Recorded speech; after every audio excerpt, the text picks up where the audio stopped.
अस्सलाम वालेकुम नाजरीन, आप देख रहे हैं स्मार्ट न्यूज़। टैंकियां फुल करवा लें, पेट्रोल से मुतल्लिक बड़ी खबर आ गई।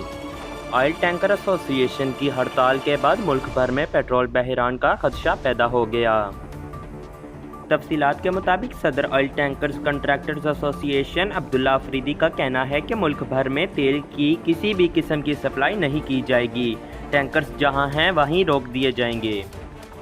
ऑयल कंपनीज एडवाइज़र कौंसिल ने पेट्रोलियम डिवीजन को सूरत हाल से आगाह कर दिया। ऑयल टैंकर्स एसोसिएशन ने एहतजाज दफ्तर के बाहर और पार्किंग एरिया में बैनर्स लगा दिए हैं और शहर के मुख्तलिफ पार्किंग एरिया में ऑयल टैंकर्स को खड़ा कर दिया।